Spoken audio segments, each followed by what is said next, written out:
എട്ടാം പേജില് ടീക്ക അല്ലെ? എട്ടാം പേജിലെ ടീക്ക നോക്കിയോ, താഴേന്ന് രണ്ടാമത്തെ പങ്ക്തി. യസ്യ ഔപദേശിക ജ്ഞാന മാത്രേണ അനൃത ദൃഷ്ടിർ. അനൃത ശബ്ദത്തിന് എന്താ അർത്ഥം? മിഥ്യ. അനൃതം മിഥ്യ. മിഥ്യ എന്ന് പറയുന്നത് അർത്ഥം യത് അസത് ഭാസമാനം. ഇതിന്റെ അർത്ഥം എന്താ? കാണാം പക്ഷേ ഇല്ല. ഭാസിക്കുന്നു പക്ഷേ വസ്തു ഇല്ല ഇല്ല. എന്ന് പറഞ്ഞാൽ തിരിച്ചിട്ട് വസ്തു ഇല്ലാഞ്ഞിട്ടും ഭാസിക്കുകയാണെങ്കിൽ അതിനെ നമുക്ക് മിഥ്യ എന്ന് പറയാം. മിഥ്യ എന്ന് പറയാം. അപ്പം അസത്തിന് എന്ത് പറയും? യത് അസത് ഭാസമാനം തൻ മിഥ്യ. യത് അസത് അഭാസമാനം തദസത്. അതായത് അസത്തിനെ വിഷയീകരിക്കുന്ന ജ്ഞാനം മാനിക്കുന്നില്ല. അന്ധകരണത്തിന് ജ്ഞാനാത്മക വൃത്തി മാത്രമല്ല ഉള്ളത്. ഇച്ഛ, ദ്വേഷം, രാഗം, ഇതെല്ലാം തന്നെ അന്ധകരണത്തിന്റെ വൃത്തികളാണ്. അന്ധകരണത്തിന് പല വൃത്തിയുണ്ട്. അതിലൊരു വൃത്തി മാത്രമാണ് ജ്ഞാനാത്മക വൃത്തി. ജ്ഞാനാത്മകം എന്ന് പറഞ്ഞാൽ ജ്ഞാനസ്വരൂപ വൃത്തി. ജ്ഞാനമല്ലാതെയും അന്ധകരണത്തിന് അനവധി വൃത്തികളുണ്ട്. അപ്പോൾ ആകാശകുസുമം, മുയൽ ചെവി എന്നൊക്കെ കേൾക്കുന്ന സമയത്ത് നിങ്ങൾക്ക് മനസ്സിലാവുന്നില്ലേ ആകാശകുസുമം തന്നെയാണോ മുയൽ ചെവി? അല്ല. അല്ല. വ്യത്യാസമുണ്ടോ? വ്യത്യാസം ഉണ്ടോ പറയാൻ നമ്മൾ കണ്ടില്ലല്ലോ. ആ, വ്യത്യാസമുണ്ട്. പിന്നെ നിങ്ങൾ പറ ആകാശകുസുമം തന്നെയല്ലേ മുയൽ ചെവി? അല്ല സ്വാമിജി. അല്ല. വ്യത്യാസമില്ലേ? വ്യത്യാസം ഉണ്ടെങ്കിൽ എങ്ങനെ മനസ്സിലായി? അപ്പോൾ മനസ്സിലാക്കണം, ഇതിന് ജ്ഞാനാത്മക വൃത്തിയില്ലെങ്കിലും വികല്പാത്മക വൃത്തി ഉണ്ടെന്ന് പറയും. വികല്പം എന്ന് ഉദ്ദേശിച്ചത് ശബ്ദജ്ഞാന അനുപാതി വസ്തുശൂന്യോ വികല്പ എന്ന് പറയും. ഈ ആകാശകുസുമം എന്നുള്ള ശബ്ദത്തിൽ നിന്ന്, ശബ്ദത്തെ ചെവിട് കൊണ്ട് കേൾക്കുകയാണ്, അതിൽ നിന്ന് ആ ശബ്ദത്തിൽ നിന്ന് ഒരു വൃത്തി ഉത്പന്നമാവുന്നുണ്ട്. ശബ്ദത്തിൽ നിന്നുണ്ടാവുന്ന ശാബ്ദ വൃത്തിയാണെങ്കിൽ അത് ജ്ഞാനമാണ്. ശബ്ദത്തിൽ നിന്ന് വികല്പ വൃത്തിയാണ് ഉണ്ടാവുന്നതെങ്കിൽ അത് ജ്ഞാനാത്മക വൃത്തിയല്ല, അതിന് വികല്പ വൃത്തി എന്നും വേറെ തന്നെ പറയും. അതുകൊണ്ട് അസത്തിന്റെ ജ്ഞാനം മാനിക്കുന്നില്ല. അങ്ങനെയാണെങ്കിൽ നിങ്ങൾക്ക് ഇങ്ങനെ ലക്ഷണം പറയാം: ഏത് അസത് അഭാസമാനം തൻ അസത്. തദസത്. ഇല്ലാഞ്ഞിട്ടും ഭാസിക്കുന്നില്ലെങ്കിൽ അത് അസത്താണ്. അപ്പൊ സത്തിനെ എന്ത് വിളിക്കാം? ഏത് സത് ഉണ്ടായിട്ടും അഭാസമാനം തദസത്ത് എന്നോ, ഏത് സത് ഭാസമാനം തദ് സത്ത് എന്നോ പറയാം. രണ്ടായാലും കുഴപ്പമില്ല. ഇത് മനസ്സിലാക്കണമെങ്കിൽ കുറച്ച് നമ്മൾ സമയം പിടിക്കും. ഇത് വൃത്തിവ്യാപ്തി ഫലവ്യാപ്തി പറഞ്ഞു തരുന്ന സമയം ഞാനിപ്പം പറയാം. എന്നാൽ ടീക്കേ, കുറച്ച് ആദ്യം തന്നെ നമുക്ക് കുറച്ച് പ്രക്രിയ കേട്ടിട്ട് ഇങ്ങോട്ട് വരാം. ജ്ഞാനം എന്ന് പറഞ്ഞാൽ എന്താന്ന് ആദ്യം പറയാം. കഴിഞ്ഞ ക്ലാസ്സിൽ പറഞ്ഞതാണ്. ജ്ഞാനത്തിന് രണ്ട് വശമുണ്ട്. ഏതൊക്കെ ചേർന്നിട്ടാ ജ്ഞാനമാവുന്നത്? യസ്യ ആർക്കാണോ ഔപദേശിക ജ്ഞാനം മാത്രേണ, ഉപദേശം കൊണ്ട് ജ്ഞാനം ഉണ്ടാവും, അതിനെയാണ് ഔപദേശിക ജ്ഞാനം എന്ന് പറയുന്നത്. അതുകൊണ്ട് മാത്രം അനൃത ദൃഷ്ടി എന്ന് പറഞ്ഞാൽ ഈ ജഗത്തിനെ നമ്മൾ കാണുന്നില്ല, ഇതൊക്കെ അനൃത ദൃഷ്ടിയാണ് എന്ന് പറഞ്ഞാൽ മിഥ്യാജ്ഞാനമാണ് ഇതെല്ലാം. ന തിരസ്കൃതേ, നഷ്ടപ്പെടുന്നില്ലയോ. ശരിക്കും എന്ത് വേണം? ഉപദേശജന്യ ജ്ഞാനം ഉണ്ടായിക്കഴിഞ്ഞാൽ മിഥ്യാദൃഷ്ടി നഷ്ടപ്പെടണം. കാരണം മിഥ്യാദൃഷ്ടിക്ക് കാരണമാണ് അവിദ്യ. ഉപദേശജന്യ ജ്ഞാനം ഉണ്ടായിക്കഴിഞ്ഞാൽ അവിദ്യ നഷ്ടപ്പെടും. അവിദ്യ നഷ്ടപ്പെട്ട് കഴിഞ്ഞാൽ പിന്നെ ജ്ഞാനിക്ക് എന്തില്ല? ഈ ജഗത്തായിരിക്കുന്ന മിഥ്യാദൃഷ്ടിയില്ല. ജഗത്തിനെ വിഷയീകരിക്കുന്ന ഞാനെന്നോ എന്റേതെന്നോ ഉള്ളൊരു അഭിമാനം ജ്ഞാനിക്ക് നിലനിൽക്കുന്നില്ല. പക്ഷെ നമ്മൾക്കിപ്പോഴും ഔപദേശിക ജ്ഞാനം ഉണ്ടായിട്ട് പോലും ആ ദൃഷ്ടി അപ്പോഴേ തന്നെ ഇരിക്കുന്നുണ്ട്. ഇനി എന്ത് ചെയ്യും? അപ്പൊ അതിനു വേണ്ടി പറയാണ് തസ്യ വിചാരാദി പ്രയത്നേന. വിചാരാദി എന്നുള്ളതിലെ 10ാം നമ്പർ ടിപ്പിണ് നോക്കൂ. ഒന്ന് വിചാരം, പിന്നെ എന്താണ്? പ്രയത്നം. താഴെ 2ാം ഭക്തി നോക്കിയാൽ മതി. വിചാരാദി ഇത്യാദിന സർവാത്മക ഈശ്വരോ അഹമസ്മീതി ഭാവനാഭണ്യതേ. ഇത് വേദാന്തത്തിന്റെ ഒരു ശൈലിയാണ്. ബുദ്ധി സൂക്ഷ്മമെങ്കിൽ വിചാരം ചെയ്യുക, ബുദ്ധിക്ക് സൂക്ഷ്മത ഇല്ല എങ്കിൽ ഭാവന ചെയ്യുക. രണ്ടും നടക്കുന്നില്ലെങ്കിൽ കർമ്മോപാസന ചെയ്ത് കാലം കഴിക്കുക. എല്ലായിടത്തും എന്ത് ചെയ്യാനാ? ഇല്ല ഇല്ല, ഞാൻ അങ്ങനത്തെ ഒരു ഗുരുവാണ്, ആരെ വേണമെങ്കിലും മറുകര കടത്തരാം. അത് കയ്യിൽ വെച്ചാൽ മതി. അങ്ങനത്തെ ഒരു ഗുരു ഇതുവരെ ജനിച്ചിട്ടില്ല. ശ്രീകൃഷ്ണൻ സ്വന്തം അച്ഛനമ്മയ്ക്ക് ജ്ഞാനം കൊടുത്തിട്ടില്ല, എന്നിട്ടല്ലേ ബാക്കിയുള്ളവർക്ക് കൊടുക്കാം. എന്തുകൊണ്ടാ? ഇതൊന്നും പറയുന്ന രീതിയിൽ നടക്കുന്നതല്ല. പ്രമാണം ഉണ്ടെങ്കിൽ മാത്രം ഭ്രമ ജനിക്കും. എന്നപ്പോഴാണ് പറയുന്നത്, ടിപ്പണിയിൽ പറയുന്നത് വിചാരാദി ഇത്യാദിന, വിചാരാദി എന്നുള്ള സ്ഥലത്തെ ആദി ശബ്ദം കൊണ്ട് സർവാത്മക ഈശ്വരു അസ്മീതി ഭാവന, ഭാവന എന്നുള്ളത് വിചാരത്തിന് മുന്നേ, അതായത് വിചാരം ചെയ്യുന്നവന് വാക്യാർത്ഥ നിർണയം നടത്തണം. വാക്യാർത്ഥ നിർണയം നടത്തുന്ന സമയത്ത് സാക്ഷി ആരാണ്, പ്രമാതാവ് ആരാണ്, ജ്ഞാനം എന്താണെന്ന് പറഞ്ഞു കൊടുത്താൽ മനസ്സിലാവണം. ഇല്ലാതെ സൈഡിൽ വെച്ചാൽ വിചാരം നടക്കത്തില്ല. എന്ത് ചെയ്യാനാ? വിചാരസമ്പന്നമാണെങ്കിൽ ബുദ്ധിയുടെ കാര്യമാണ്. ദദാമി ബുദ്ധിയോഗം തം ഏന മാം ഉപയാന്തിത്തേ എന്ന് പറഞ്ഞത്. ഞാൻ അവർക്ക് ബുദ്ധിയോഗം കൊടുക്കുന്നു, യാതൊരു ബുദ്ധിയോഗത്താൽ അവൻ എന്നെ പ്രാപിക്കുന്നു. ഇത് പ്രത്യേകിച്ച് നാമജപം കൊണ്ട് കിട്ടുന്നു നല്ലത്. നാമജപം കാരണമാണെന്ന് വെച്ചാൽ കാരണമാണ് താനും എന്ന് പറഞ്ഞാൽ ചില്ലറ മെനക്കേട് കൊണ്ട് കിട്ടുന്നതല്ല. എത്രയോ ജന്മത്തെ പുണ്യം സഞ്ചയം കൊണ്ട് മാത്രമാണ് അന്ധകരണ ശുദ്ധി ഉണ്ടാവുന്നത്. പക്ഷെ ആ പുണ്യത്തിൽ പോലും ധന ആകർഷണ ഭൈരവ യന്ത്രമായിരുന്നു ആഗ്രഹമെങ്കിൽ അന്ധകരണത്തിന്റെ ശുദ്ധിയല്ല ഉണ്ടാകുന്നത്. ധനത്തിനു വേണ്ടി പ്രയത്നിച്ചവൻ ധനവാനാവത്തുള്ളൂ. അതും ഇച്ഛയുള്ളത് കൊണ്ട് മാത്രം ഒരുത്തനാവില്ല കേട്ടോ, അതിനുള്ള കർമ്മം ഉണ്ടെങ്കിൽ മാത്രം. അന്ധകരണ ശുദ്ധിക്ക് വേണ്ടി പ്രവർത്തിച്ചവന് അന്ധകരണ ശുദ്ധിയാണ് ഫലം കിട്ടുന്നത്. ഇങ്ങനെ കാര്യകാരണ ഭാവങ്ങൾക്ക് ഭേദമുണ്ട്. അന്നപ്പോൾ പറയാണ്, ആർക്കാണോ വിചാരത്തിൽ പ്രവർത്തിക്കാൻ പറ്റാത്തത് അവരെന്ത് ചെയ്യുക?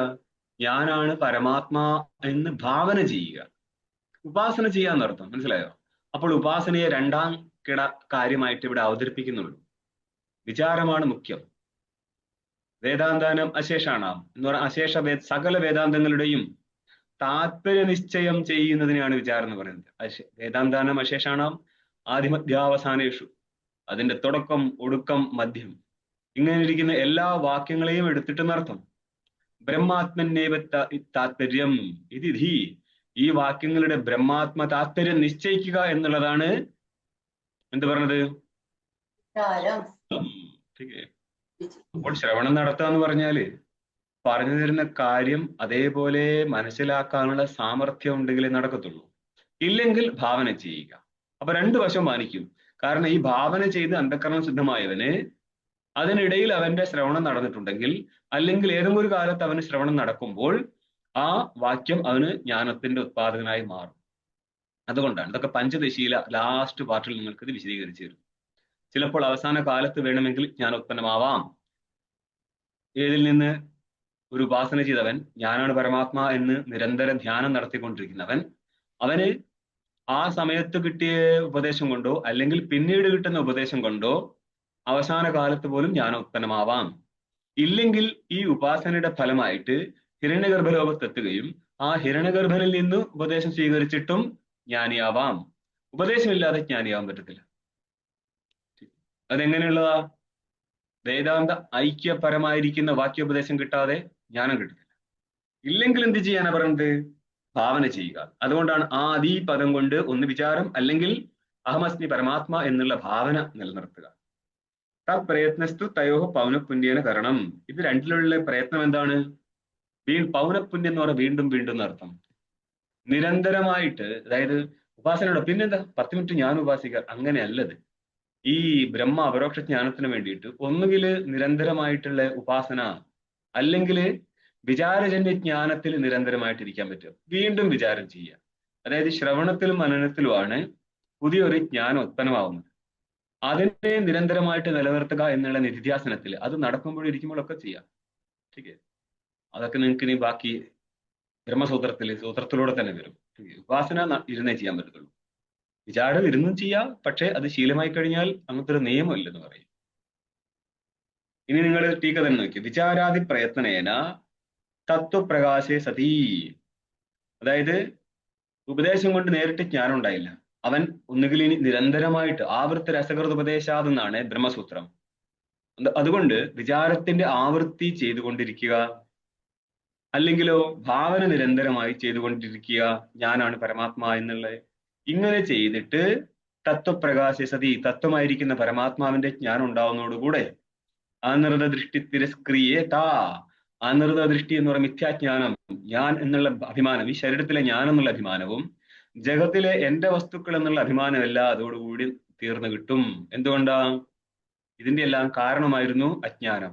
ജ്ഞാനത്തോടുകൂടി അജ്ഞാനം നഷ്ടപ്പെട്ടാൽ അജ്ഞാനജന്യമായിരിക്കുന്ന ഞാൻ എന്ന അഭിമാനമോ എന്റെ എന്നുള്ള അഭിമാനമോ നിലനിൽക്കുന്നില്ല.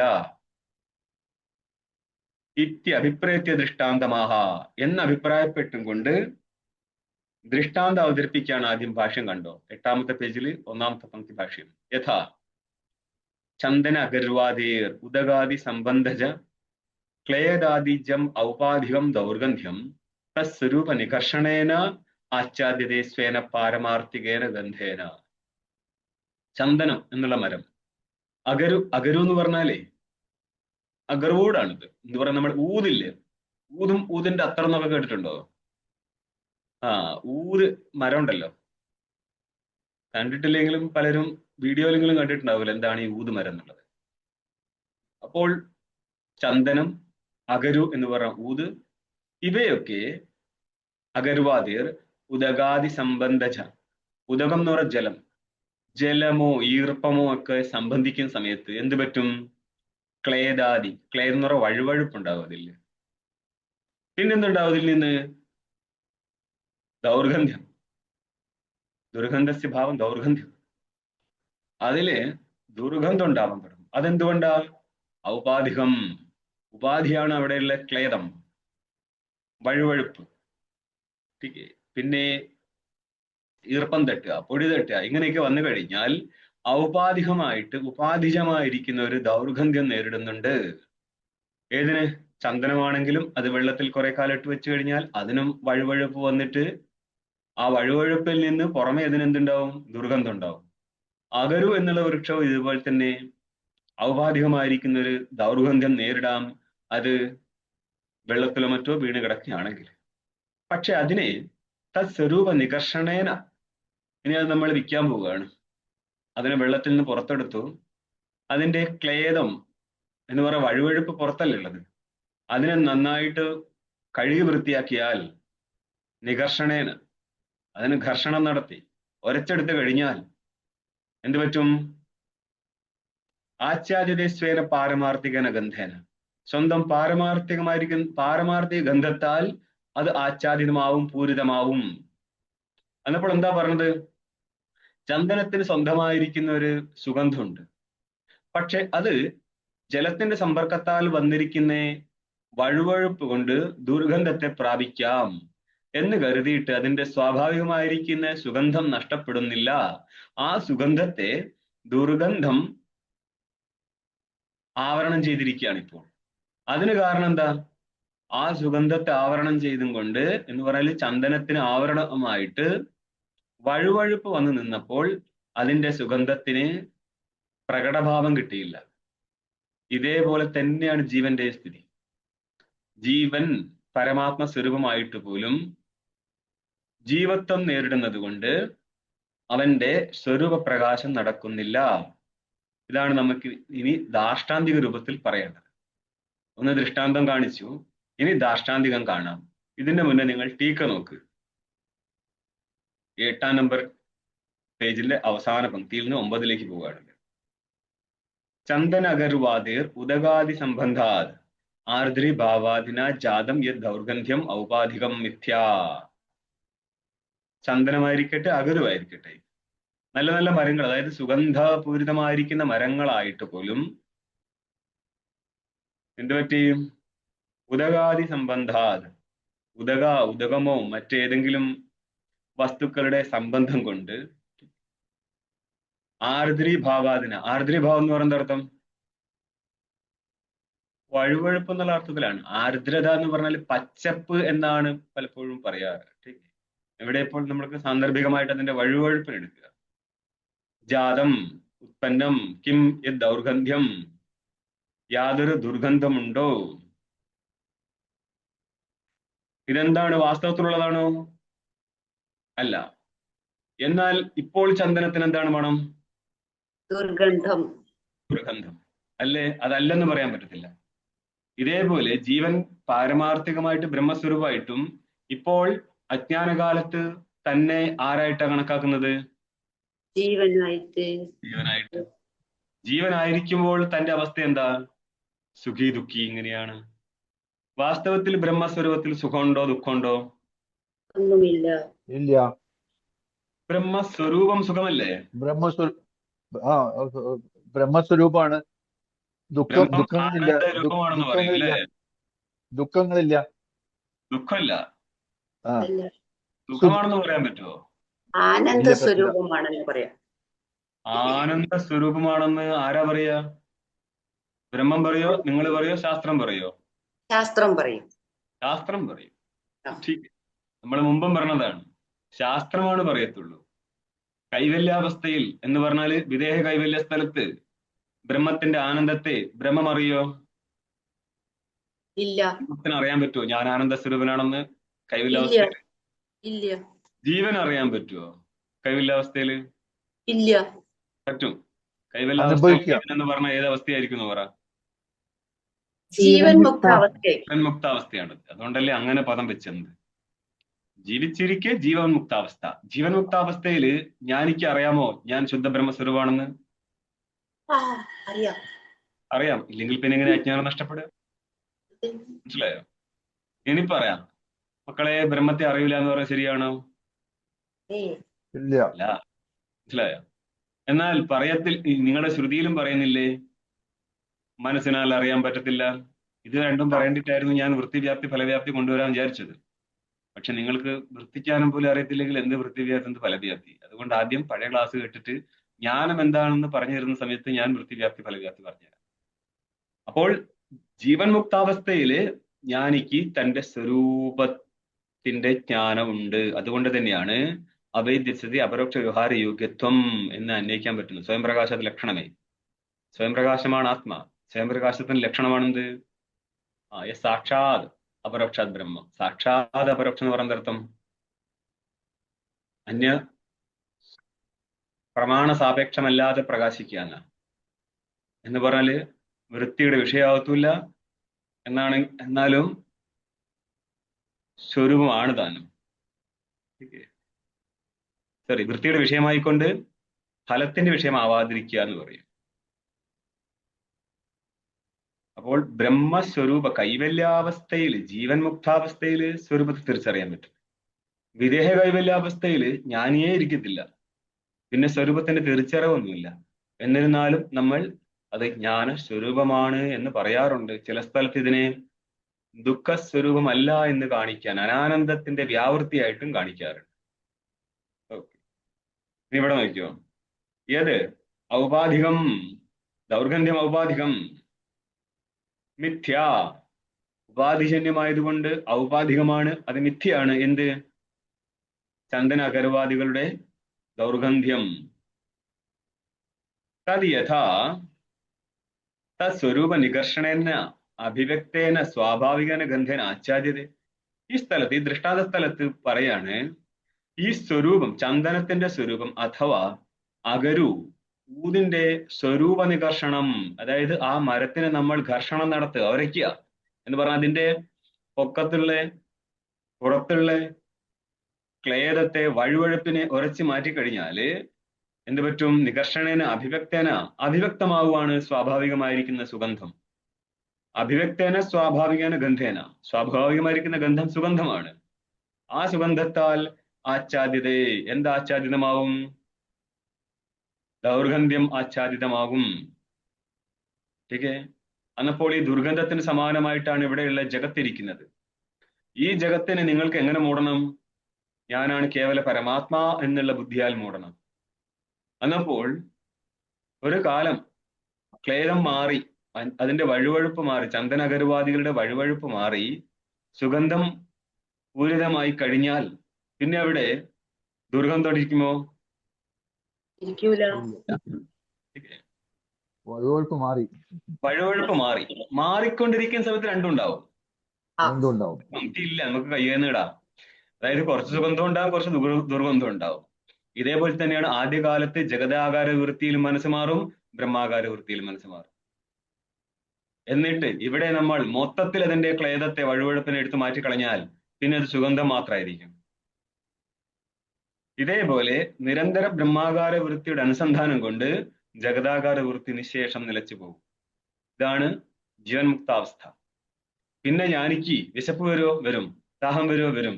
അതെന്താ? ജഗതാകാര വൃത്തിയല്ലേ. അതൊന്നും ഞങ്ങൾ എടുക്കൂല. എന്തുകൊണ്ടാ? ബ്രഹ്മത്തിൽ പിന്നെ വൃത്തിയില്ല. ജ്ഞാനി ബ്രഹ്മസ്വരൂപമാണ്. അതുകൊണ്ട് പിന്നെ ചർച്ചയ്ക്ക് നിൽക്കത്തില്ല ബാക്കി കാര്യങ്ങൾ. ഇത്ര വരെയേ ഉള്ളൂ. ഓക്കെ. തദ്വാദ് വിചാരാദേഹ സ്വരൂപ സദ്ഭാവാത്. ഇപ്രകാരം ബ്രഹ്മവിചാരത്തിന്റെ സ്വരൂപം സംഭവിക്കുമ്പോൾ എന്ന് പറയുന്ന അർത്ഥം, ബ്രഹ്മവിഷയമായിരിക്കുന്ന ശ്രവണ മനന നിധിധ്യാസനത്തിൽ ഏർപ്പെട്ടുകൊണ്ടിരിക്കുമ്പോൾ അതിൽ നിന്ന് എവിടെ എത്തും? നിരന്തരമായിരിക്കുന്ന ശ്രവണ മനന നിധിധ്യാസനം എവിടെ എത്തിച്ചേരും? നിത്യസ്വരൂപം ബ്രഹ്മപ്രാപ്തിയിലെത്തും. നിത്യസ്വരൂപനായ ജ്ഞാനത്തിന് വേണ്ടിയാണ്. ജ്ഞാനത്തിന് വേണ്ടിയാണോ ബ്രഹ്മപ്രാപ്തിക്ക് വേണ്ടിയാണോ? ബ്രഹ്മം നിങ്ങളുടെ സ്വരൂപമല്ലേ, നിങ്ങൾക്ക് പ്രാപിക്കാൻ പറ്റൂലല്ലോ. ബ്രഹ്മജ്ഞാനത്തിന് വേണ്ടിയിട്ട്. ബ്രഹ്മജ്ഞാനത്തിന് വേണ്ടിയാണ്. വിചാരത്തിന്റെ ഫലം ജ്ഞാനമാണ്, ജ്ഞാനത്തിന്റെ കാരണമാണ്, അല്ലാണ്ട് സ്വരൂപത്തിന് കാരണമൊന്നുമില്ല. അപ്പോൾ ജ്ഞാനത്തിന്റെ കാരണമായിരിക്കുന്ന വിചാരം അതിന്റെ പരിപൂർണാവസ്ഥയിൽ എന്തുത്പന്നമാവും? ജ്ഞാനോത്പന്നമാവും. ठीक സ്വരൂപ സദ്ഭാവാത് മിഥ്യാബുദ്ധിർബാധകത്വം സംഭവതി. അതായത് ശ്രവണ മനന നിധിധ്യാസനത്തിന്റെ അവസാനത്ത് അപരായത്വ ബോധോഹി നിധിധ്യാസനം ഉച്ചതേ എന്ന് പറയും. ന പരായത്വം അപരായത്വം ഇത് സ്വരൂപം. സ്വരൂപബോധമാണ് നിധിധ്യാസനം. ശരിക്കും നിധിധ്യാസനത്തിന്റെ ഫലം അവസാനം എത്തിച്ചേരുന്ന സ്വരൂപബോധത്തിലായിരിക്കും. ഇത് മൊത്തത്തിൽ എടുത്തിട്ട് ഒറ്റയടിക്ക് പറഞ്ഞുള്ളൂ. പോയി കിട്ടും. അല്ല, വിചാരജന്യ ജ്ഞാനം വരെ എത്തണമല്ലോ. അപ്പോൾ വിചാരവും വേണം, ജ്ഞാനവും വേണം. വിചാരാദേഹ എന്ന് വെച്ചിട്ടുള്ളൂ. അപ്പോൾ ശ്രവണ മനന നിധിധ്യാസന ജ്ഞാനത്തിന്റെ കാരണമായിരിക്കും ശ്രവണ മനന നിധിധ്യാസനവും ആ ശ്രവണ മനന നിധിധ്യാസനത്തിൽ നിന്ന് ജനിക്കുന്ന ജ്ഞാനവും. ഈ ജ്ഞാനം ഉത്പന്നമാകുന്നതോടുകൂടെ മിഥ്യാബുദ്ധേ ബാധകത്വം സംഭവതി. മിഥ്യാബുദ്ധി, അതായത് ഞാനെന്നും എന്റെ എന്നും ഈ ജഗത്തായിരിക്കുന്ന ഈ വസ്തുക്കളെ കാണുക എന്നുള്ളതെല്ലാം അസ്തമിച്ചു പോകും. ഇതിനാണ് ഇനി ഭാഷ്യത്തിൽ പറയുന്നത്. ഭാഷ്യം കാണും. തദ്വദേവഹി 8ാമത്തെ പേജിലെ ചെറിയൊരു ഭാഗം 8ലേക്ക് പിന്നെ 9ലേക്ക് വന്നത്. തദ്വദേവഹി സ്വാത്മനി അധ്യസ്ഥം സ്വാഭാവികം കർത്തൃത്വ ഭോക്തൃത്വാദി ലക്ഷണം ജഗത് ദ്വൈതരൂപം ജഗത്യാമിത്വവിലക്ഷണാർത്ഥത്വ സർവമേവ നാമരൂപ കർമാഖ്യം വികാരജാതം പരമാർത്ഥ സത്യാത്മഭാവനയാ അത്യക്തം സ്യാത്. നമ്മൾ ഈ പങ്ക്തി മുമ്പ് ജഗത്യാം എന്ന് പറഞ്ഞപ്പോൾ എന്താ പറഞ്ഞത്? പൃഥ്യാം എന്നോട് പറഞ്ഞിട്ടുള്ളൂ. 7ാമത്തെ പേജിലെ 2ാം പങ്ക്തിയിലുണ്ടായിരുന്നു. ജഗത്യാം പൃഥ്യാം ജഗത് സർവം ചുരുക്കി പറഞ്ഞതാണ്. അപ്പൊ നമ്മൾ പറഞ്ഞിട്ട് ഇതിനെ ഇനിയിപ്പോൾ വിശദീകരിക്കും. ആ ഭാഗത്തിന്റെ വിശദീകരണമാണ് ഇനി പറയുന്നത്. തദ്വദേവ, അതേപോലെ. ഏതുപോലെ? എപ്രകാരം? വഴുവഴുപ്പിനാൽ ദുർഗന്ധപൂരിതമായിരിക്കുന്ന ചന്ദനഗർവാദികളെ ഘർഷണം നടത്തിക്കഴിഞ്ഞാല് സുഗന്ധത്താൽ പിന്നെ അതിന്റെ ദുർഗന്ധം ആച്ഛാദിതമായി പോകുന്നുവോ, ഇതേപോലെ ഇനി ദാഷ്ടാന്തികം പറയാണ്. ദൃഷ്ടാന്തം, ദാഷ്ടാന്തികം. എക്സാമ്പിൾ, എക്സാംപ്ലിഫൈഡ് എന്ന് ഉള്ളതുപോലെ ഒന്ന് ദൃഷ്ടാന്തമാണ്, ഒന്ന് ദാഷ്ടാന്തികമാണ്. തദ്വദേവഹി, അതേപോലെ തന്നെ. സ്വാത്മനി അധ്യസ്ഥം, സ്വസ്മിൻ ആത്മനി സ്വാത്മനി, തന്റെ സ്വരൂപത്തിൽ അധ്യസ്ഥമായിരിക്കുന്ന എന്ത്? സ്വാഭാവികം. എന്താണ് ഈ സ്വാഭാവികം? ഇപ്പോഴും ഒന്ന് നോക്കിയേ. സ്വാഭാവികം അനാദ്യ അവിദ്യ ഉപാധി പ്രയുക്തം. പ്രയുക്തം എന്നൊരു ശബ്ദം വന്നിട്ടുണ്ട്.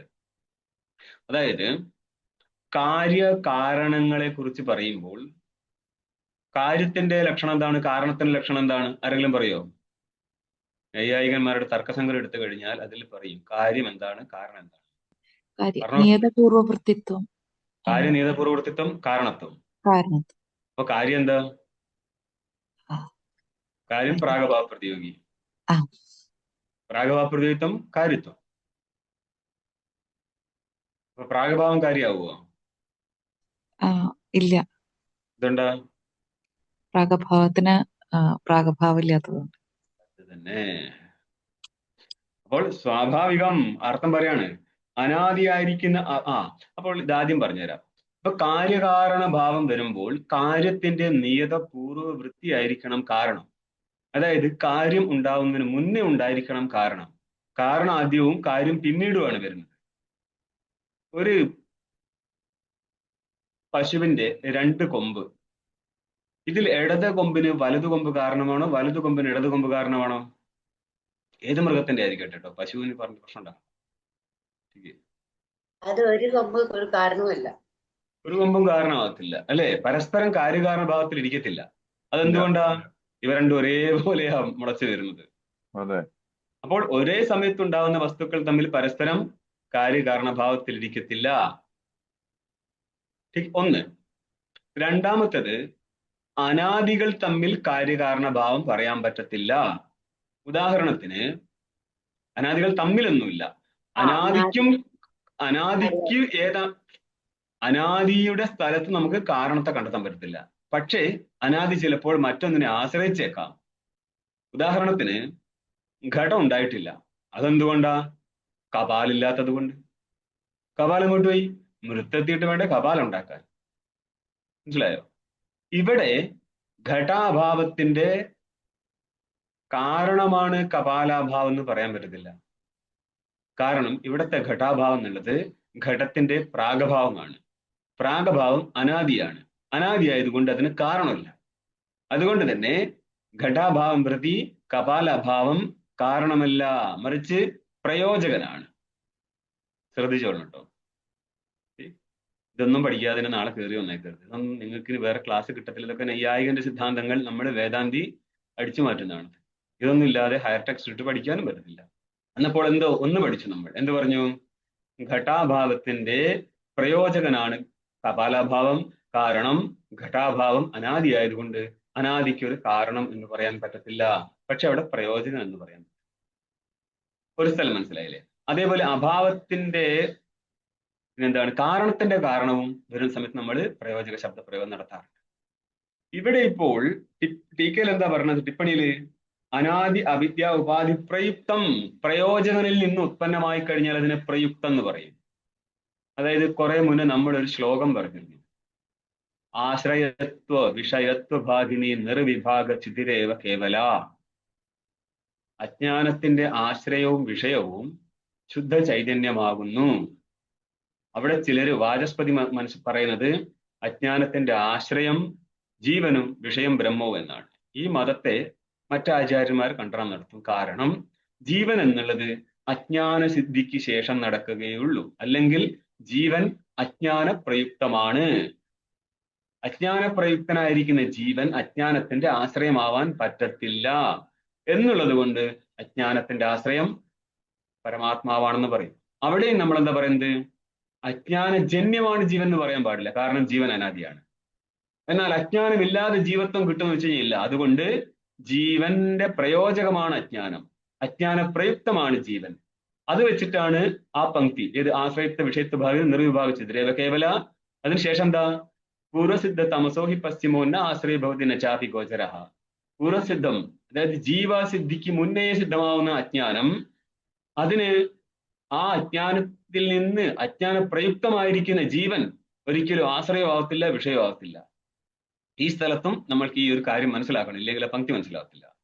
ഇതേപോലെ ഇവിടെയും അനാദി അവിദ്യ ഉപാധി പ്രയുക്തത്വാത്, അനാദിയായിരിക്കുന്ന അവിദ്യ പ്രയുക്തമാണ് കർത്തൃത്വം. കർത്തൃത്വം അവിദ്യ പ്രയുക്തമാണെന്ന് പറയാൻ കാരണം എന്താ? കർത്തൃത്വം അവിദ്യാജന്യമാണെന്ന് എന്തുകൊണ്ട് പറഞ്ഞില്ല? അവിദ്യ പ്രയുക്തമാണ് കർത്തൃത്വം, നതു അവിദ്യാജന്യത്വം കർത്തൃത്വസ്യ. കർത്തൃത്വം പൂർവജന്മത്തിന്റെ ഭാഗമായിട്ട് വരുന്നതാണോ? കുറച്ചുകൂടി റിഫൈൻ ചെയ്യും, കുറച്ച് കയറി വരുന്നുണ്ട്. കർത്തൃത്വം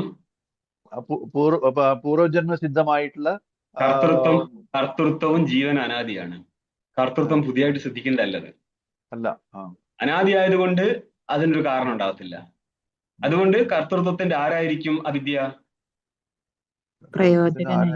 പ്രയോജകനായിരിക്കും. കാരണമല്ല, പ്രയോജകൻ. അപ്പോൾ അവിദ്യയിൽ നിന്ന് ഉണ്ടായിരിക്കുന്ന കർത്തൃത്വം നമ്മൾ എന്ത് വിളിക്കും? അവിദ്യ പ്രയുക്തമാണെന്ത്? കർത്തൃത്വം. ഇതാണ് ഈ പറഞ്ഞത്. അനാദി അവിദ്യ ഉപാധി. അനാദിയാണ് അവിദ്യ, നോക്കിക്കൊള്ളണം. അതായത് നമ്മൾ പറയാറുണ്ട്, ഹോള നരസിംഹപൂരിലെ സത്യേന്ദ്രാനന്ദ സരസ്വതികളും അങ്ങേരുടെ കുഞ്ഞന്കളും എന്ത് പറയും? സുഷുപ്തിയിൽ പോയാൽ അവിദ്യ ഇല്ലെന്ന് പറയും. ഇങ്ങനെ ചെണ്ടയും കൂട്ടി നടന്ന കുറെ മലയാളികളുണ്ട്, ഇപ്പവും കൂട്ടി നടക്കുന്ന ആൾക്കാരുണ്ട്. അവർ ചിലർ മാറ്റി, പക്ഷെ അപ്പോഴും അവർക്ക് അറിയത്തില്ല ഇത് എന്തുകൊണ്ടാണ് ഇങ്ങനെയൊക്കെ സംസാരിക്കുന്നത്. ഇവർക്ക് തുമ്പച്ച ഹോവക്കണമെന്നേ അറിയത്തുള്ളൂ. എന്നിരുന്നാലും ഹിന്ദിയിൽ ഖാൻ ജാത്തേ ഹോ എന്നും ചോദിക്കാറുണ്ട്. ജാത്തേ ഹേം ചോദിക്കും, ഹോം ചോദിക്കും, ഹേം ചോദിക്കും. അത് നാടൻ പരിപാടികളാണ്. നമ്മളിത് എഴുതിയ പോലെ പിടിച്ചു കഴിഞ്ഞാൽ ഭാഷ നടക്കണമെന്നില്ല. അതുകൊണ്ട് കാര്യം വ്യക്തമായിരിക്കണം എന്തുകൊണ്ട്. അതുകൊണ്ടാണ് നിങ്ങൾ തുടക്കത്തിലേ ഇത് നന്നായിട്ട് പഠിക്കണം. ഇതിനൊരു ചെറിയൊരു ദൃഷ്ടാന്തേ ഉള്ളൂ സുഷുപ്തിയിൽ അവിദ്യക്ക് മനസ്സിലാക്കാൻ. അവിദ്യ ഉണ്ടായിട്ടും ഇല്ല. ഏതുപോലെ? സുഷുപ്തിയിൽ അവിദ്യ ഉണ്ടായിട്ടും ഇല്ല. എന്തുകൊണ്ടാ? ഏതുപോലെയാ? ദൃഷ്ടാന്തം പറ. സർപ്പം പോലെ.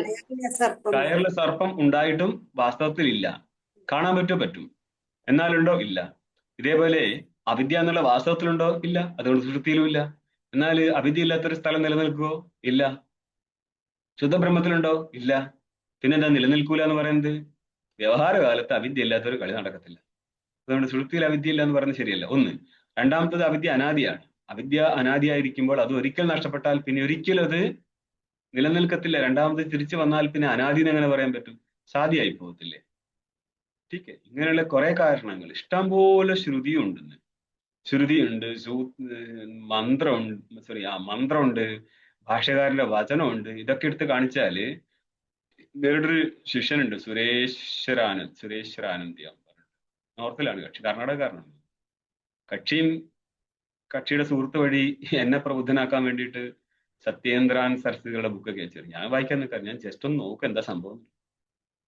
അപ്പോൾ എന്നെ മീറ്റ് ചെയ്യാൻ വേണ്ടി വേറൊരാളെയും ബന്ധപ്പെട്ടു. എന്ന് പറയാൻ എന്നെ, അപ്പൊ ഞാൻ അങ്ങോട്ട് തിരിച്ചു പറഞ്ഞു കൊടുത്തു, ഇഷ്ടംപോലെ പ്രമാണം അങ്ങോട്ട് തരാം.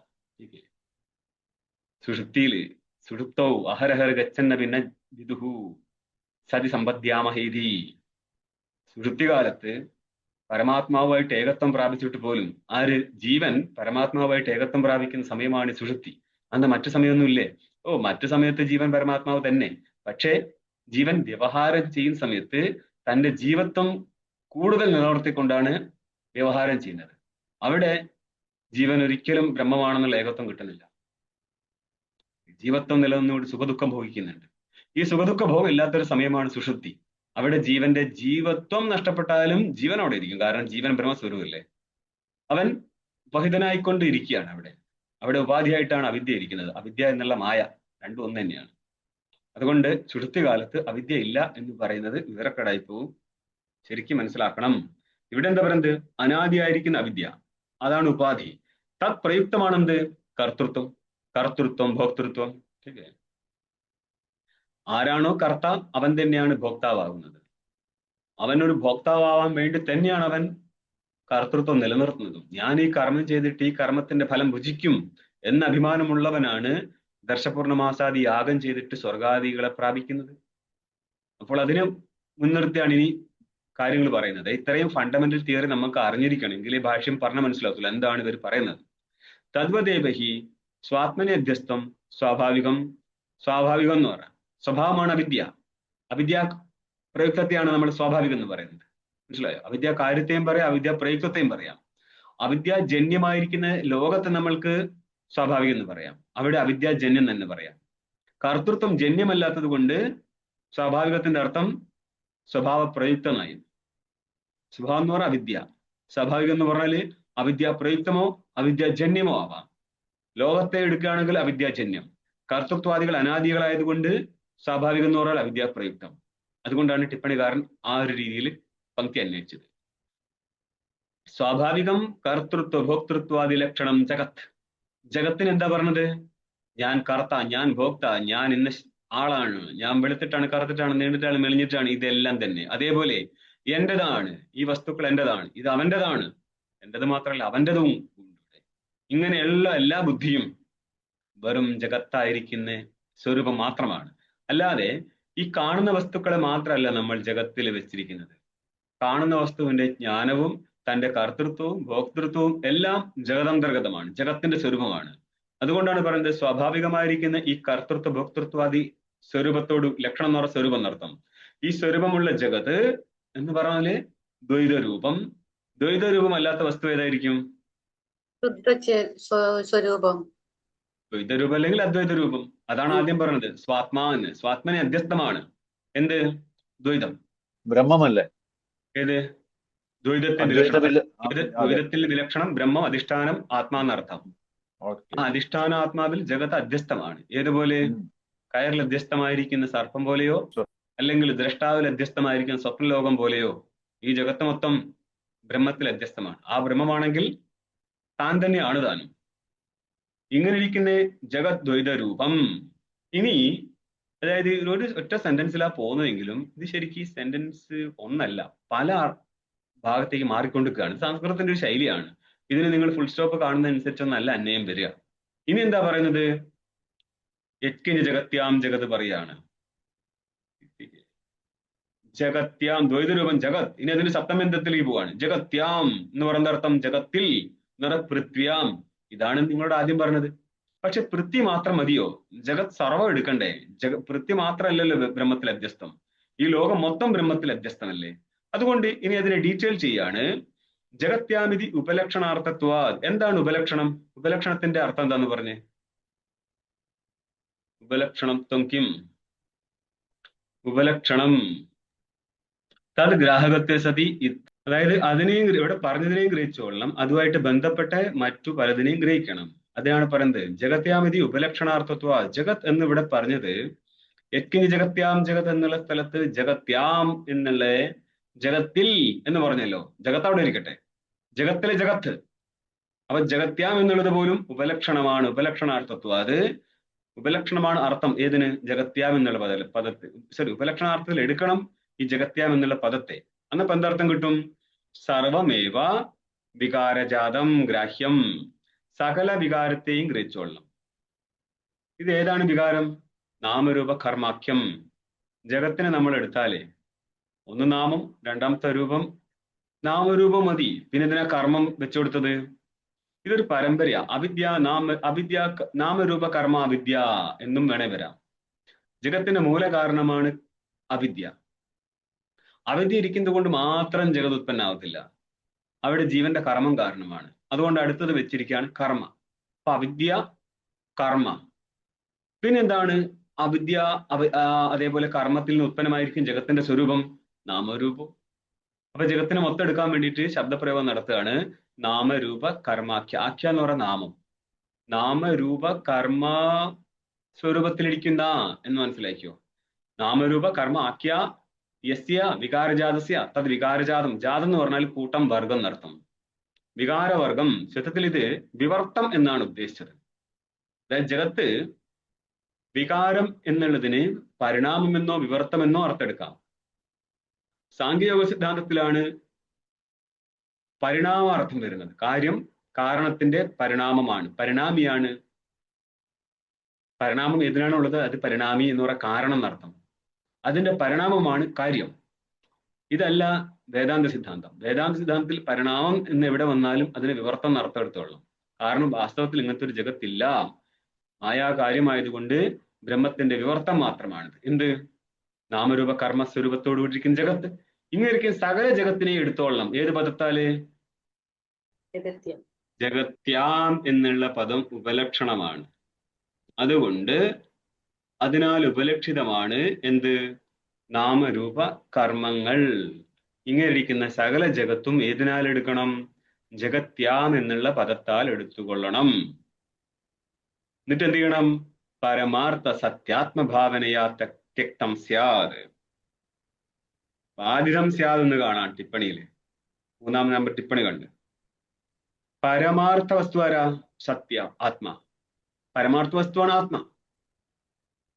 അത് നിത്യസ്വരൂപമായതുകൊണ്ട് സത്യം എന്ന് പറഞ്ഞു. സത്യ ആത്മഭാവനയാ. സത്യാത്മഭാവനയാല് ഈ ജഗത്ത് त्यक्तं സ്യാത്. ജഗത്തിന് त्यक्तമായിരിക്കണം എന്ന് പറഞ്ഞാൽ ജഗത്തിനെ ത്യാഗം ചെയ്യണം എന്നാണ് ഉദ്ദേശിച്ചത്. ജഗത്ത് त्यक्तമാപ്പെട്ടിരിക്കുന്നു. त्यक्तं സ്യാത്, ത്യാഗം ചെയ്യപ്പെട്ടിരിക്കുന്നു. ശരിക്കത് ജഗത്തിനെ നമ്മൾക്ക് ഏത് ബുദ്ധിയിൽ ത്യാഗം ചെയ്യണം? ബ്രഹ്മബുദ്ധിയിൽ ത്യാഗം ചെയ്യണം എന്ന് പറഞ്ഞാൽ എന്താർത്ഥം? ഒരു കയറിനെ നിങ്ങൾ സർപ്പമായിട്ട് കാണുന്നപ്പോൾ പറയാണ് ഇത് കയറ് മാത്രമാണ്, സർപ്പമല്ല. അവിടെ നമ്മൾ ഇതുവരെ നമ്മൾ സർപ്പം എന്ന് കരുതിക്കൊണ്ടിരിക്കുന്ന വസ്തുവിനെ നമ്മൾ എന്തായിട്ട് കണക്കാക്കുകയാണ്?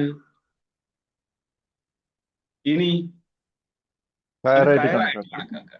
അപ്പൊ കയർ എന്നുള്ള യഥാർത്ഥ ബുദ്ധി വരുന്നതോടുകൂടെ എന്ത് നഷ്ടപ്പെടും? സർപ്പബുദ്ധി. സർപ്പത്തിന്റെ നഷ്ടപ്പെടും. പക്ഷെ ഇവിടെ ഇപ്പോൾ അപരോക്ഷ ബ്രഹ്മാകാരത്തിൽ എത്തിയിട്ടില്ല. ഇതിന്റെ ഇടയ്ക്ക് കുറെ പ്രശ്നങ്ങളും പരിവട്ടങ്ങളുണ്ട്. ഇവിടെ ഇത്രയും ക്ലിയർ കട്ട് ഐഡിയ കൊടുക്കുന്നില്ല ഈ ഗ്രന്ഥം. അങ്ങനത്തെ പ്രശ്നമുണ്ട് ഇതിൽ. ശരി, ഇതിൽ 2 ക്ലാസ് മുന്നേയും പറഞ്ഞിട്ടുണ്ട്. ഇവിടെ സന്യാസം വിധിച്ചത് കൊണ്ട് പരോക്ഷജ്ഞാനത്തിന് ശേഷമുള്ള സന്യാസമാണ് ഇവിടെ വിധിച്ചത്. ജ്ഞാനിയെ സംബന്ധിച്ച് സ്വാഭാവികമായിട്ട് സന്യാസം വന്നു ചേരുന്നുണ്ട്, അവിടെ വിധിജന്യ സന്യാസം അല്ല. അതുകൊണ്ട് ഇവിടെ സന്യാസം ത്യാഗേന ആത്മാരക്ഷണീയ എന്ന് സന്യാസത്തെ വിധിച്ചത് കൊണ്ട് ആ സന്യാസത്തിന് കാരണമായിരിക്കുന്ന ഈ പറഞ്ഞിരിക്കുന്ന ജ്ഞാനം കേവലം പരോക്ഷജ്ഞാനം മാത്രമാണ്. ശാസ്ത്രത്തിൽ നിന്ന് പരോക്ഷജ്ഞാനം സമ്പാദിച്ചിട്ട് നിരന്തരാനുസന്ധാനം ചെയ്യാൻ വേണ്ടിയാണ് സന്യാസം സ്വീകരിക്കുന്നത്. ഇല്ലെങ്കിൽ മറ്റേതെങ്കിലും ആശ്രമത്തിലായിരിക്കും. ഗൃഹസ്ഥാശ്രമത്തിൽ ഇരിക്കുമ്പോൾ ഗൃഹസ്ഥാശ്രമത്തിലെ കർമ്മങ്ങൾ ചെയ്യേണ്ടതുണ്ട്. ഈ കർമ്മത്തിൽ വ്യാപൃതനായിരിക്കുമ്പോൾ നിരന്തര ബ്രഹ്മാകാര വൃത്തി നടത്താൻ പറ്റത്തില്ല. അത് വിചാര രൂപത്തിലായിരിക്കട്ടെ ഭാവന രൂപത്തിലായിരിക്കട്ടെ, രണ്ടും ചെയ്യാൻ പറ്റത്തില്ല. അതുകൊണ്ട് നിരന്തരമായിരിക്കുന്ന ഭാവന അല്ലെങ്കിൽ വിചാരം, ഇത് രണ്ടും സമ്പന്നമാക്കാൻ വേണ്ടിയാണ് സന്യാസം വിധിക്കുന്നത്. ठीक है, ബുദ്ധിമാനായ സന്യാസി വിചാരത്തിലും അത്രയും ബുദ്ധിസാമർത്ഥ്യം ഇല്ലെങ്കിൽ അവന്റെ ഉപാസന ദേവീപാസന അല്ല മക്കളെ, ബ്രഹ്മോപാസനയാണ്. മനസ്സിലായോ? ഇവിടെ ഗ്രന്ഥം വേറെ. നിങ്ങൾ ദേവിയോ ശിവനോ ആരവണെ ഉപാസിച്ചോ വേണ്ടെന്ന് പറയത്തില്ല, പക്ഷെ അതിന് ലക്ഷ്യം ഇതല്ല. ഇവിടെ വരുന്നത് ഒന്നുകിൽ ബ്രഹ്മോപാസന ചെയ്യുക, ഞാനാണ് പരമാത്മാ എന്ന്, അല്ലെങ്കിൽ വിചാരത്തിൽ നിൽക്കുക. വിചാരത്തിൽ നിൽക്കുന്ന ആൾക്കാർക്ക് നിരന്തരം ശ്രവണ മനന നിധ്യാസനം ചെയ്യേണ്ടി വരും. ബുദ്ധിസാമർത്ഥ്യം വേണം. അവിടെ പറയുന്ന കാര്യങ്ങൾ അതേപോലെ മനസ്സിലാക്കാൻ പറ്റണം. വീണ്ടും വീണ്ടും ചോദിച്ച് ചോദിച്ച് ചോദിച്ചു പോകുന്ന രീതിയാണത്. ഇതാണ് പരമാർത്ഥത്യാഭാവനയ തെക്തം സ്യാത്. അതായത് ഇവിടെ ഒരു കാര്യം പറയുന്നുണ്ട്. ആ പങ്ക്തി എത്താൻ വൈകും, എന്നാലും ഞാൻ ആദ്യം പറഞ്ഞുതരാം. ഇവിടെ രണ്ടുപേർക്കും, അതായത് വിചാരത്തിൽ കുശലനല്ലാത്ത ഭാവനയിൽ മാത്രം ഇരിക്കുന്ന വ്യക്തിയാണെങ്കിലും അഥവാ വിചാര കുശലനാണെങ്കിലും രണ്ടുപേർക്കും സന്യാസത്തിലാണ് അധികാരം. മനസ്സിലായോ? ശാസ്ത്രം പഠിച്ച് മുന്നേറും സമയത്ത് അവന് ബ്രഹ്മാകാര വൃത്തി വരുത്താനാണ് ജീവിതമെങ്കിൽ, അത് ബുദ്ധി കുറഞ്ഞാലും ബുദ്ധി കൂടിയാലും, നിങ്ങൾ വിചാരം നടത്തുന്ന സ്ഥലമാണെങ്കിലും വേണ്ടിയില്ല, ഭാവനാ സ്ഥലമാണെങ്കിലും വേണ്ടിയില്ല, നിരന്തര ഭാവനയ്ക്ക് പ്രതികൂലമാണ് ഏഷണകൾ എന്നുള്ളതിനാൽ ഏഷണാത്രയ സന്യാസമായിരിക്കുന്ന ഏഷണാത്രയ ത്യാഗമായിരിക്കും സന്യാസം. ഈ ഭാവനയ്ക്ക് അനുകൂലമാണ് എന്നുള്ളത് കൊണ്ട് ഭാവനയിൽ ഇരിക്കുന്നവനും സന്യസിക്കണം. ഇനി ഉത്തമ ബുദ്ധിയാണെങ്കിൽ അവന് വിചാരത്തിന് പ്രതിബന്ധകമാവുന്ന ഏഷണകളെ തിരിച്ചും കൊണ്ട് ഏഷണ ത്യാഗമായിരിക്കുന്ന സന്യാസത്തെ സ്വീകരിച്ചിട്ട് നിരന്തര വിചാരത്തിലിരിക്കുകയും വേണം. ഇതാണ് നമ്മളിനി മുന്നോട്ട് വിധിക്കാൻ പോകുന്നത്. അതുകൊണ്ട് ഒരു കഷ്ണം കൂടി എടുത്തരാം, ടീക്ക് നോക്കിയോ. സ്വഭാവവും അനാദിരവിദ്യ. സ്വാഭാവിക ശബ്ദത്തിന്റെ വ്യാഖ്യാനം തരികയാണ്. സ്വാഭാവികം, സ്വഭാവത്തിന്റെ കാര്യമാണ് സ്വാഭാവികം. അപ്പൊ സ്വഭാവം എന്താന്ന് പറയാണ്? സ്വഭാവം എന്ന് പറഞ്ഞാൽ അനാദിയായിരിക്കുന്ന അവിദ്യയാണ്. അനാദിയായിരിക്കുന്ന അവിദ്യക്ക് ബ്രഹ്മം കാരണമല്ലേ? വേം പറ, അനാദിയായിരിക്കുന്ന അവിദ്യക്ക് ബ്രഹ്മം കാരണമല്ലേ? ബ്രഹ്മമല്ല. ബ്രഹ്മമല്ല കാരണം. അനാദിയായിരിക്കുന്ന അവിദ്യയുടെ ആശ്രയമാണോ? കാരണമല്ല, ആശ്രയമാണ്. ആശ്രയമാണ്, കാരണമല്ല. ठीक है, അനാദിരവിദ്യ. തത്കാര്യം, തസ്യാഹ കാര്യം തത്കാര്യം. ആ അവിദ്യയുടെ കാര്യമാണെന്ത്? സ്വാഭാവികം. സ്വാഭാവികം എന്ന് പറഞ്ഞാൽ അവിദ്യയുടെ കാര്യം എന്നർത്ഥം, സ്വഭാവത്തിന്റെ കാര്യം. സ്വാഭാവികം ഇത്യാദി ബാധയോഗ്യ പ്രദർശനാർത്ഥം വിശേഷണം. ജഗത്ത് ബാധയ്ക്ക് യോഗ്യമായിരിക്കുന്ന വസ്തുവാണ്. ഇതിന്റെ 7ാം നമ്പർ ടിപ്പണി നോക്കിയേ. ബാധോ മിഥ്യാത്വ നിശ്ചയ. നൈയായികനെ സംബന്ധിച്ച് ബാധ എന്ന് പറഞ്ഞാൽ ഒരു വസ്തുവിന്റെ അഭാവ നിശ്ചയമാണ്. വേദാന്തി സംബന്ധിച്ച് ബാധ എന്ന് പറഞ്ഞാൽ വസ്തുവിന്റെ മിഥ്യാത്വ നിശ്ചയമാണ്. മനസ്സിലായോ? കയറിലെ സർപ്പത്തിന്റെ ബാധ നടക്കുന്നു പറഞ്ഞാൽ കയറിലെ സർപ്പം മിഥ്യയാണെന്ന് നിശ്ചയിക്കുന്നതിനെയാണ് നമ്മൾ ബാധ എന്ന് പറയുന്നത്. ഇവിടെയും ഇനി ടീക്ക് നോക്ക്. സ്വാഭാവികം ഇത്യാദി ബാധയോഗ്യത്വം.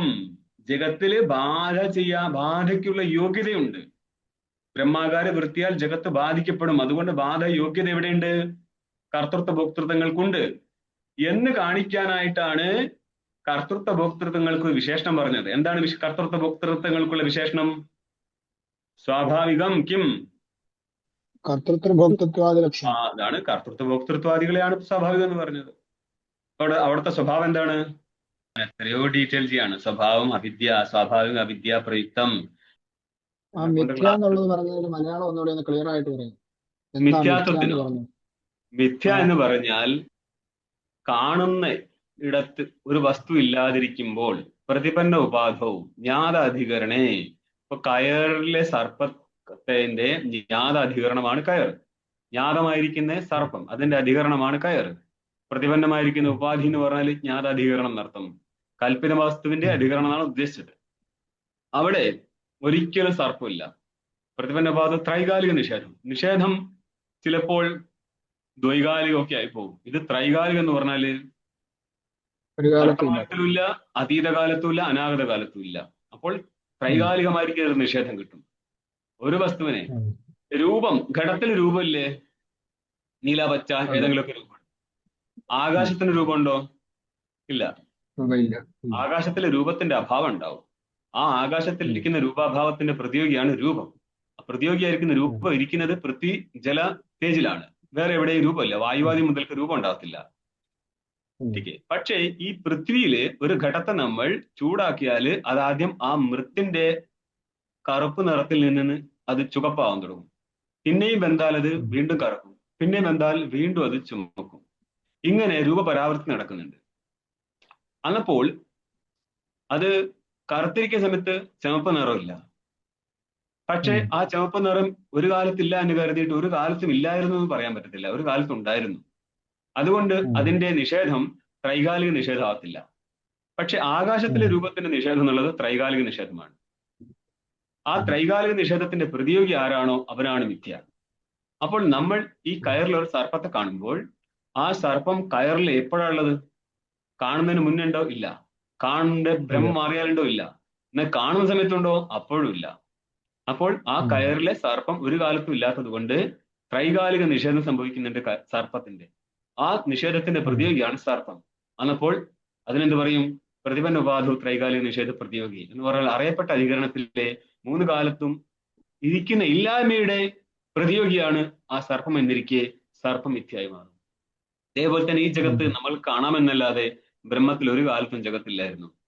ജഗത്തിൽ എന്ന് പറഞ്ഞാൽ ഞാനും, ഈ കാണുന്ന ഞാനും ഇല്ല, ഈ കാണുന്ന നിങ്ങളും ഇല്ല, ഈ സംസാരവും ഇല്ല. കേവല ശുദ്ധബ്രഹ്മം മാത്രമേ ഉള്ളൂ. അതിലൊരു വ്യവഹാരവും നടക്കാനും പോകുന്നില്ല. ഒരു വ്യവഹാരം നടക്കാത്ത ഒരു സ്വരൂപം മാത്രമേ ഉള്ളൂ. അതുകൊണ്ട് ബ്രഹ്മാകാര വൃത്തി കിട്ടിയിട്ടും വലിയ കാര്യമൊന്നുമില്ല എന്ന് പറഞ്ഞാൽ പ്രത്യേകിച്ച് ആനന്ദിക്കാനൊന്നും ഉണ്ടാകത്തില്ല. ഓം പൂർണ്ണമദ പൂർണ്ണമിദം പൂർണ്ണാത് പൂർണ്ണമുദച്യതേ പൂർണ്ണസ്യ പൂർണ്ണമാദായ പൂർണ്ണമേവാവശിഷ്യതേ. ഓം ശാന്തി ശാന്തി ശാന്തി.